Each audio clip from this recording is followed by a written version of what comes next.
Hello and welcome back. Yes, I'm making an extra video. Don't this is not the what I this is not part of the what I announced as my three video essay project. Which include Gundam Dissection Episode 2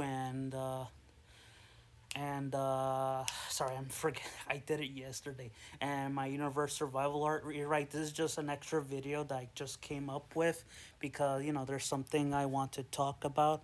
Specifically, I want to talk about that's a topic that no one's talking about within Spy X Family. Well, yeah, I should probably say today we're talking about Spy X Family, the most popular show on the planet that surprisingly took off despite its focus on a family. And something I feel like people don't discuss is the Cold War themes within Spy X Family. So before we get into me dissecting the themes of Spy X Family, we need to talk about the end of the Second World War and the beginning of the Cold War, and the Cold War in general. So yeah, after the defeat of Nazi Germany, Fascist Italy, and Imperial Japan, the Allies obviously conveyed a series of trials, most famously the Nuremberg and Tokyo trials, to prosecute war criminals involved with the Axis powers. Despite prosecuting numerous war criminals from Italians, Japanese, and Nazis, there were some that got away, while the Italian and German war criminals suffered. Well, not suffered, but while the Italian and German war criminals obviously got lengthy prison terms and death sentences. There were some, like the Japanese, suffered in war criminals were not really being paid attention to, since the majority of them were released in 1958 due to. I'll get to it. Well, we get to it, but my point is that some Nazi, Japanese, and Italian war criminals were allowed to escape prosecution due to the Allies, most famously the United States, in a bid to advance the space program, they use a Nazi to create a space, the first, Apollo, to be the director of the Apollo program, or I think his name was Von Braun or something. I don't know.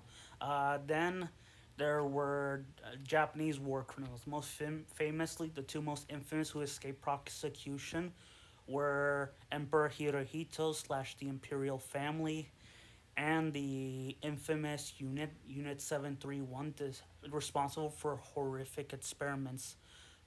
Now, the question you may be asking, why not prosecute these war criminals? Well, the answer is really simple. The United States and Western allies feared Soviet aggression and communism within their own country due to their own irrational fear behind communism that has been like misinterpreted for many decades and persists to this day. And one of the reasons these war criminals were escape prosecution is so that they could as help them in during the Cold War in case of a Soviet aggression or World War III. So the Cold War, in the vaguest terms, was basically a war about preventing a war, if that makes sense. Basically, it's a war about preventing World War III, which would consist of the United States of Americas and its Western allies, and the Soviets with its Eastern allies. And one of the things that Spy X Family seems to be taking inspiration from is the Cold War between East and West Germany, or the East, the relationship between East and West Germany. For those who don't know what East and West Germany are, they were basically two puppet states, one created by the United States and one created by the Soviets in order to.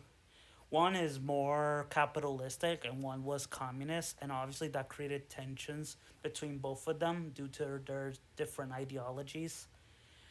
And Spy X Family, with its two countries, vaguely, like, they're called.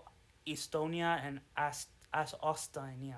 I don't remember the names, but basically it's a analog for East and West Germany tensions, and like even some aesthetics, like like for example the unit that Yuri works for, which is called the SSS. It's a reference to the SS of Nazi Germany, but also could be a nod to the East German secret police, which is like the Gestapo of East Germany. And yeah, like I know this video is like just me throwing my thoughts all over the place, but it's something I feel like it's under discussed, and I feel more people should discuss it. It's really interesting, and I feel like more people should talk about this. I feel much better people than me should be talking about this. I think give Steven, or I mean Steven. Who else? Who else? The weekly stuff podcast, or hell, like the guy who's doing the current Gundam analysis. He should do a video on Spy X Family. That's much better than what I'm doing right now. If I'm glad you watched this video. I just want to throw these ideas off my head. But yeah, so yeah, thank you for watching, and hope you enjoy the new Spy X Family coming out this not November, this April. So yeah, see ya.